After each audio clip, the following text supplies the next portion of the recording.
Okay, તો આપણે હતા time trends or fluctuation in disease occurrence. તો એપિડેમિક, એન્ડેમિક ને પેન્ડેમિક જોયું. તો પેન્ડેમિક હતું એટલે global spread of the disease. તો કોરોના જેમ છે તો ગ્લોબલ સ્પ્રેડ ઉપર થાય છે એવી રીતે. પછી છે એપિડેમિક અને એન્ડેમિક. શું છે એપિડેમિક અને એન્ડેમિક છે? તો sudden increase in the cases. તો અચંતાના જો કેસ વધી જાય તો તેને કહેવાશે એપિડેમિક. જ્યારે એન્ડેમિક તો તેનો એન્ડ નથી. એપિડેમિકનો એન્ડ શબ્દ આવે છે. તો એપિડેમિક, એન્ડેમિક તો constant present in the population, બરાબર છે.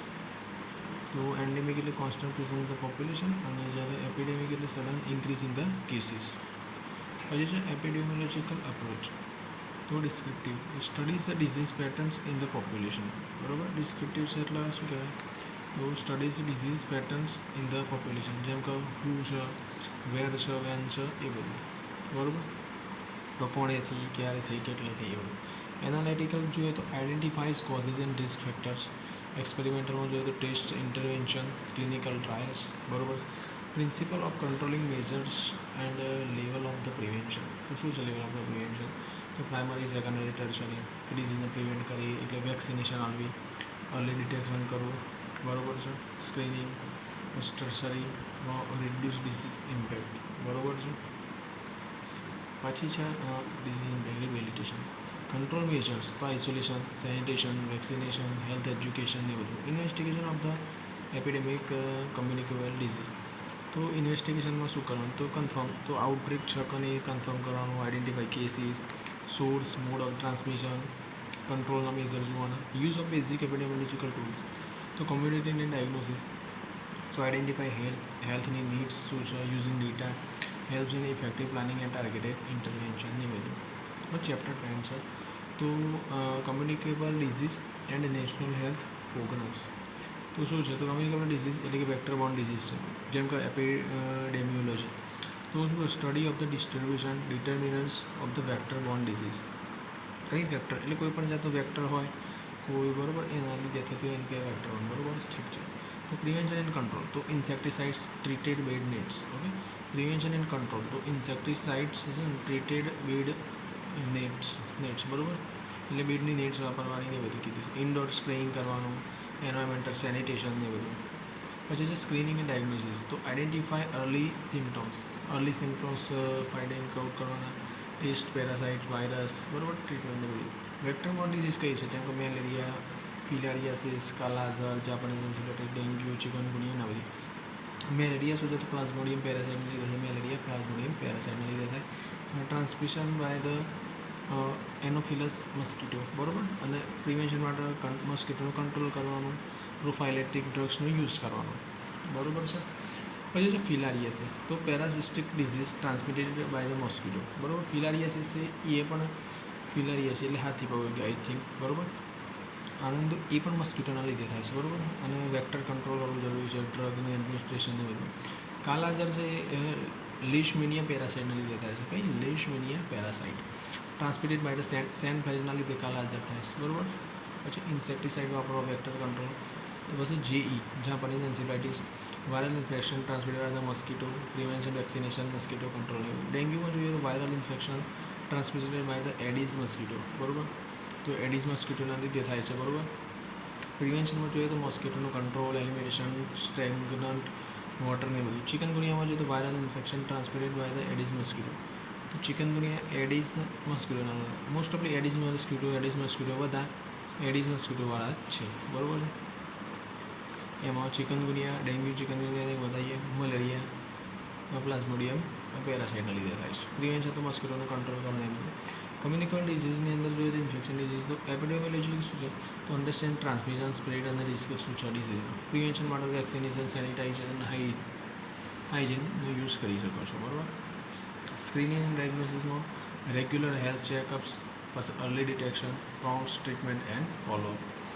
પછી ઇન્ફેક્શન ડિઝીઝ કઈ છે? તો ઇન્ફેક્શિયસ ડિઝીઝ એટલે આ સ્પ્રેડ થાય, બરાબર. તો લેપ્રોસી જેમ કે ક્રોનિક બેક્ટેરિયલ ઇન્ફેક્શનના કારણે સ્કિનના અફેક્ટ કરે છે, નર્વ્સને અફેક્ટ કરે છે. એનું અર્લી ડિટેક્શન કરવું, એમડીટી કરવું જરૂર છે. મલ્ટી ડ્રગ થેરાપી, અલગ અલગ જાતની દવાઓનો ઉપયોગ કરવાનો નહીં બધું. ટીબીઆઈ તો બેક્ટેરિયલ ઇન્ફેક્શન લંગ્સને અફેક્ટ કરે છે, બીસીજીની વેક્સિન આપી શકો છો, એ બધું. વેક્સિન પ્રિવેન્ટેબલ ડિઝીઝ છે. ડીપીટી જેમ કે ડેપ્થેરિયા, પર્ટુસિસ, ટીટેનસ, પોલિયો, મિઝલ્સ, મમ્સ આ બધી બરાબર.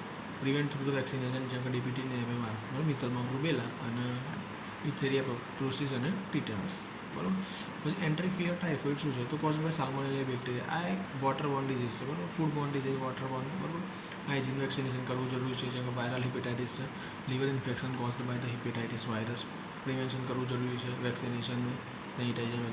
HIV એડ્સમાં જોઈએ તો viral infection damaging the immune system. તો આ શું કરે, વાયરલ ઇન્ફેક્શન છે ઇમ્યુન સિસ્ટમને ડેમેજ કરે છે. Prevention safe practices, anti retroviral થેરાપીનો ઉપયોગ કરી શકીએ છીએ બરાબર.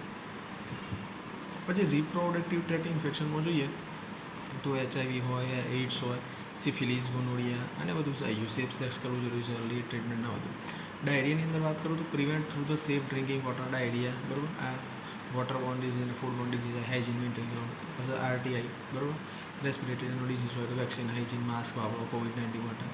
પછી હેલ્મિન્થિક ઇન્ફેક્શન શું છે તો હેલ્મિન્થિક એટલે એક વોર્મ્સના લીધે થાય બરાબર.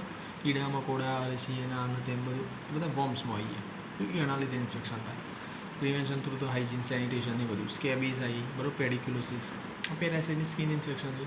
હાઇજીન મેન્ટેન કરો, ટ્રીટમેન્ટ, એન્ટી પેરાસાઇટિકનો ડ્રગનો યુઝ કરો. કમ્યુનિકેબલ ડિઝીઝ, ઝૂનોટિક ડિઝીઝ તો આની અંદર શું છે, study of animal borne disease and transmission of the human. એનિમલમાં ડિઝીઝ બોર્ન કેવી રીતે થાય છે અને શું કહેવાય હ્યુમનની અંદર ટ્રાન્સફર કેવી રીતે થાય છે એ બરાબર. જેમ કે પ્રિવેન્શન કંટ્રોલ માટે તો વેક્સિનેશન, એનિમલ કંટ્રોલ, હાઇજીન ના બધું. પછી સ્ક્રીનિંગ અને ડાયગ્નોસિસની વાત કરું તો રેકોગ્નાઇઝ સિમ્ટમ્સ, પ્રોમ્પ્ટ ટ્રીટમેન્ટ બરાબર, refer to the advance care બરાબર. ઝૂનોટિક ડિઝીઝની અંદર વાત કરું તો ઝૂનોટિક ડિઝીઝ એટલે આ જે એનિમલમાંથી પેદા થાય છે અને સ્પ્રેડ થાય છે હ્યુમનની અંદર એને કહેવાય ઝૂનોટિક. ઠીક છે. તો રેબિઝ વાયરલ ઇન્ફેક્શન છે ટ્રાન્સમિટેડ થ્રુ ધ એનિમલ બાઇટ્સના લીધે થાય. પ્રિવેન્શનમાં રેબિઝ વેક્સિન, ઇમ્પેચ્યુઅર, ઇમિડિયેટ ફાઉન્ડ કેર ના બધું. રોલ ઓફ નર્સ શું છે તો health education, vaccination programme, disease surveillance ના બધું બરાબર. ચેપ્ટર 11માં જોઈએ તો યુનિવર્સલ ઇમ્યુનાઇઝેશન પ્રોગ્રામ. તો આખા યુનિવર્સ એટલે આખા વર્લ્ડ લેવલની અંદર ઇમ્યુનાઇઝેશન કરવાની છે, પ્રોગ્રામ ચાલવાનો છે કે રિડ્યુસ મોર્ટાલિટી, મોર્બિડિટી થાય અને ડિઝીઝને પ્રિવેન્ટ કરી શકાય વેક્સિનથી. જેમ કે ડિપ્થેરિયા, વૂપિંગ કફ એટલે પર્ટુસિસ, ટીટેનસ, પોલિયોમાઇલાઇટિસ, મિઝલ્સ, હેપેટાઇટિસ B કે જે 5 વર્ષના નાના બાળકોને થતી હોય છે, ઇન્ફન્ટ એ બધો બરાબર. પછી લેપ્રોસી ઇરાડિકેશન પ્રોગ્રામ શું છે તો લેપ્રોસીને ઇરાડિકેટ કરવાની, અવેરનેસ લાવવાની, રિડ્યુસ સ્ટિગ્મા, મલ્ટીપલ શું કહેવાય ડ્રગ થેરાપીનો ઉપયોગ કરવાનો. પછી ઇન્ડિવિજ્યુઅલ અફેક્ટ કરતા હોય એવા લોકોને ટાર્ગેટ કરવાના. પછી RNTCP આ ઇમ્પોર્ટન્ટ છે. Revised national tuberculosis control programme. તો control eliminate TB and public health programme બરાબર. તો સ્ટ્રેટેજી જોઈએ તો ડોટ્સ થેરાપી આપો બરાબર. ઠીક છે. Observe therapy, early diagnosis and prompt treatment આપી શકીએ છીએ. TB patients and high risk population બરાબર. પછી ઇન્ટિગ્રેટેડ ડિઝીઝ સર્વેલન્સ પ્રોગ્રામની અંદર વાત કરું તો strengthen disease surveillance and outbreak response. શું કરે છે ડિઝીઝને સર્વેલન્સને સ્ટ્રેન્થ કરે છે અને આઉટબ્રેકનું રિસ્પોન્સની વાત છે.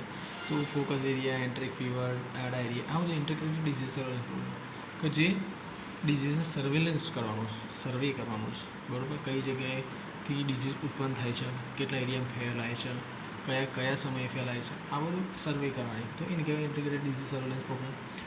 ફોકસ એરિયા છે, એન્ટ્રિક ફીવર હોય, ડાયરિયા હોય, RTI, સ્કેબીઝ હોય બરાબર. તો ટાઈમલી રિપોર્ટિંગ કરવું જરૂરી છે. પછી છે AIDS control organisation, national AIDS control organisation. તો ઓબ્જેક્ટિવ શું HIV અને એઇડ્સને શું રિડ્યુસ કરવાની વાત હશે. બીજું તો શું હશે કેર કરવાની. તો અવેરનેસ જરૂરી છે, એન્ટી રિટ્રોવાયરલ ડ્રગ્સ થેરાપી આ બધો ઉપયોગ કરવાનો. હાઈ રિસ્ક ગ્રુપનું જનરલ પોપ્યુલેશનની અંદર શું ટાર્ગેટ કરવાની બરાબર. National vector borne control programme શું છે તો વેક્ટરથી જે ડિઝીઝ થતી, વેક્ટર એટલે કોઈ પણ જાતનો જીવજંતુઓ આ બધા જેમ ઉંદર છે એના બધા લીધે રેબિઝને બધું ફેલાય છે એ બધું તો વેક્ટરના લીધે થાય. એટલે જેમ કે મચ્છરના લીધે થાય ને એ બધા બરાબર. તો જે બરાબર કોઈ એનિમલ, ઇન્સેક્ટ અથવા જંતુઓના લીધે થાય એ વેક્ટર બોર્ન. તો વેક્ટર બોર્ન જે કે મલેરિયા, ડેન્ગ્યુ, ચિકનગુનિયા ને એ બધું વેક્ટરને કંટ્રોલ કરવો જરૂરી છે. જેમ કે ઇન્સેક્ટિસાઇડ સ્પ્રે કરવા, લાર્વિસાઇડિંગ બરાબર. પબ્લિક અવેરનેસ પણ જરૂરી છે. કમ્યુનિટી ઇન એન્ડેમિક એરિયાસ બરાબર એવા લોકોને ટાર્ગેટ કરવાનું. પછી national air quality monitoring programme શું છે તો monitor improve air quality across the India બરાબર. એસ્ટાબ્લિશિંગ એર ક્વોલિટી એટલે એર ક્વોલિટીને એસ્ટાબ્લિશ કરવાનું, પોપ્યુલેશન કંટ્રોલ કરવાનું, જનરલ પોપ્યુલેશન એના urban areas. Other newly edit પ્રોગ્રામમાં જોઈએ તો આયુષ્માન ભારત તો લોન્ચ કરવામાં આવી છે જે provide health coverage to the low income families, એ બરાબર આપણે ઉપર જોઈ લીધું, બરાબર છે, ઠીક છે. National mental health programme, focus on mental health awareness, care and ટ્રીટમેન્ટને બધું. ચેપ્ટર 12 છે નોન કમ્યુનિકેબલ ડિઝીઝ. પેલી બધી કમ્યુનિકેબલ ડિઝીઝ હતી, એટલે એક જગ્યાથી બીજી જગ્યાએ સ્પ્રેડ થાય, એકના અડવાથી બીજાના અડવાથી સ્પ્રેડ થતી, આ નોન કમ્યુનિકેબલ ડિઝીઝ છે. તો એ શું કે અલગ રીતની ડિઝીઝ છે જે ફેલાતી નથી, બરાબર. જેમ કે ડાયાબિટીસ, બરાબર, એક જણા અડવાથી બીજા જણા અડવાથી શું કે ફેલાય નહીં, બરાબર. જેમ કે એનું increasing prevalence due to the lifestyle changes, બરાબર. એનું પ્રિવેલન્સ, બરાબર, અને પ્રિવેન્ટ કરવું થોડું ઇન્ક્રીઝ થાય છે, બરાબર, લાઇફસ્ટાઇલ ચેન્જીસના કારણે, બરાબર. પ્રિવેન્શન કંટ્રોલમાં લાઇફસ્ટાઇલને બદલો તો શું કે ડાયાબિટીસ પણ ઓછી થઈ શકે છે. એક્સરસાઇઝ કરો, અર્લી સ્ક્રીનિંગ ના બધું, જેમ કે બ્લડ ગ્લુકોઝ, RBS ચેક કરો, ના અંતે બરાબર, મેડિકેશન ખવડાવવાના બધું, ઠીક છે. ખાવા બધું રાખવાનું. હાઇપર ટેન્શન જોઈએ તો કોમન ઇન અડલ્ટ્સની અંદર જોવા મળે છે. હાર્ટ એટેકની પણ શું તકલીફ થઈ શકે છે. રેગ્યુલર મોનિટરિંગ, રેસ્ટ, સ્લીપના બધું મેન્ટેન, સોલ્ટનું ઇન્ટેક પણ ધ્યાન રાખવું જરૂર છે. એન્ટી હાઇપરટેન્સિવ, બરાબર, ડ્રગ્સ આપવાની ના બધું. બસ કાર્ડિયકની ડિઝીઝો જોઈએ તો ડેથ પણ થઈ શકે છે, બરાબર. સેડેટરી લાઇફસ્ટાઈલ હોય, ઓબિસિટી હોય, ચરબી વધારે પડતી હોય, બરાબર, શું કહે બહુ જાડું પડતું શરીર હોય, બરાબર, એના લીધે શું કહેવાય નળીઓ જે આર્ટરીસ કહીએ છીએ, વેન્સ કહીએ છીએ આપણે, એ બધી બ્લોક થઈ શકે છે. તો એના લીધે આ બધું થઈ શકે છે. પ્રિવેન્શન કંટ્રોલમાં health education, promoting physical activities ના બધું. Management, risk assessment, medication, lifestyle ચેન્જીસને બધું. સ્ટ્રોક શું છે તો આ એપિડેમોલોજી, તો હાઈ મોર્બિડિટી અને હાઈ મોર્ટાલિટી રેટ જોવા મળે છે. રિસ્ક ફેક્ટર જેમ કે હાઇપરટેન્શન હોય, ડાયાબિટીસના બધું હોય. Prevention and control, managing risk factors, educate the public, તો પબ્લિકને એજ્યુકેટ કરવાની નહીં બધું. Management, emergency response, rehabilitation. Obesity જોઈ લો, rising of all kind of people, બરાબર, ઓલ ગ્રુપ્સ ઓફ પીપલ, બરાબર. વેરિયસ બેલેન્સ ડાયટ, એક્સરસાઇઝ કરવું ને એ બધું. બિહેવિયર થેરાપી, વેઇટ મેનેજમેન્ટ, બરાબર. બ્લાઇન્ડનેસમાં શાના લીધે થાય તો લો વિઝન, ટોટલ બ્લાઇન્ડનેસ આવું થઈ શકે છે. તો પ્રિવેન્શન મેં કે કેટરેક્સ હોય, મોતીઓ હોય, સર્જરી, આઈ ક્રેમ્સ ને બધું કરીને મટાડી શકે છે બ્લાઇન્ડનેસ. ડીફનેસ એટલે બેહરાશ પણ. તો prevention through the early identification, બરાબર, ઇન્ટરવેન્શન, પબ્લિક અવેરનેસ હોવી જરૂરી છે. સ્ક્રીનિંગ પ્રોગ્રામ ના બધું. થાઇરોઇડ ડિઝીઝ જોઈએ તો commonly due to the iodine ડેફિશિયન્સીના લીધે થાય. આયોડિન સપ્લિમેન્ટ ખવડાવવા જરૂરી છે. અને હોર્મોન રિપ્લેસમેન્ટ થેરાપી. ઇન્જરીની એક્સિડન્ટ્સના લીધે, રોડ ટ્રાફિક એક્સિડન્ટ્સના લીધે, બરાબર, કોઈ પણ વાગી જો પડી ગયા તો બધું. ડ્રાઇવિંગના કારણે, સ્પીડિંગના, ઓવર સ્પીડિંગના લીધે, બરાબર, તો ટ્રોમા કેરમાં લઈ જવાનું, શું કે ટ્રીટમેન્ટ કરવાની. કેન્સર, અલગ અલગ ટાઈપના કેન્સર છે. સર્વાઇક્સનું કેન્સર, સર્વાઇકલ, તો હાઈ ઇન્સિડન્સ ઇન ધ વુમનની અંદર વધારે જોવા મળે છે. જેમ કે link to HPV, human papilloma વાયરસના લીધે આ શું કે કેન્સર વધારે જોવા મળતું હોય છે. તો HPV વેક્સિનેશન કરી શકે છે. પછી છે સ્ક્રીનિંગ, પેપ્સમિયર, બરાબર, early detection, diagnosis. Breast cancer પણ વધારામાંથી શું કે ટ્રેન્ડમાં છે કે વધારે જોવા મળે છે ફિમેલ્સની અંદર. Increasing rate, risk factor including the age and family histories. જેમ કે અવેરનેસ, રેગ્યુલર સ્ક્રીનિંગ કરી શકે, મેમોગ્રાફિંગ કરી શકે છે, એ બધું. મેનેજમેન્ટ જોઈએ તો સર્જરી, કિમોથેરાપી, રેડિયેશન થેરાપી ના બધું. પછી છે ઓરલ કેન્સર. ઓરલ કેન્સર તો એપિડેમિયોલોજી એસોસિએટેડ વિથ ટબાકો એન્ડ આલ્કોહોલ. તો ટબાકો યુઝ કરો, આલ્કોહોલ યુઝ કરો તો ઓરલ મોઢાનું કેન્સર થાય છે. ઘણા લોકોને થતું હોય છે, બરાબર, ઠીક છે. તો અવેરનેસ પ્રોગ્રામ, સ્ક્રીનિંગ કેમ્પ્સનો ઉપયોગ કરી શકો છો. અને અર્લી ડિટેક્શન પણ જરૂરી છે. કેન્સરમાં બહુ ધ્યાન રાખવાની વસ્તુ છે. રોલ નર્સનું શું છે, બરાબર, NCDની અંદર, નોન કમ્યુનિકેબલ ડિસીઝની અંદર એના કંટ્રોલની અંદર રોલ શું છે તો હેલ્થ એજ્યુકેશન આપવાનું, કમ્યુનિટી સ્ક્રીનિંગ કરવાની, કોર્ડિનેશન કરવાનું, આ બધું. નેશનલ હેલ્થ પ્રોગ્રામ શું છે NCDs માટે, કયા કયા છે તો કેન્સર, ડાયાબિટીસ, આ યાદ રાખજો. NPCDCS, national programme for prevention and control. શું કહે NP એટલે national programme for prevention and control of cancer, diabetes, cardiovascular disease. પછી શું છે એન્ડ સ્ટ્રોક, લાસ્ટમાં સ્ટ્રોક છે. તો શું છે national programme for control. NPC એટલે છે કંટ્રોલ સુધી આવ્યું. National programme for prevention and control. પછી ડાયાબિટીસ છે, કેન્સર, ડાયાબિટીસ, કાર્ડિયોવાસ્ક્યુલર ડિઝીઝ અને સ્ટ્રોક, ઠીક છે. સ્ક્રીનિંગ, અર્લી ડિટેક્શન જરૂરી છે. નેશનલ કંટ્રોલ બ્લાઇન્ડનેસ, બધું. Aims to reduce blindness, reduce to the prevention and treatment. National programme for prevention and control deafness, તો focus on awareness, early intervention, hair healing horse ને બધું. National ટબાકો control પ્રોગ્રામો, ટબાકોનું reduce કરવાનું, ખાવા પીવાનું ને બધું. સ્ટાન્ડર્ડ ટ્રીટમેન્ટ પ્રોટોકોલ જોઈએ તો ઇફેક્ટિવ અને એવિડન્સ બેઝડ ટ્રીટમેન્ટ કરવી જરૂરી છે એક્રોસ હેલ્થ કેર સિસ્ટમની અંદર, બરાબર છે, ઠીક છે. ઓકે, અવાજ આવતો હશે એવું લાગે છે. ઠીક છે.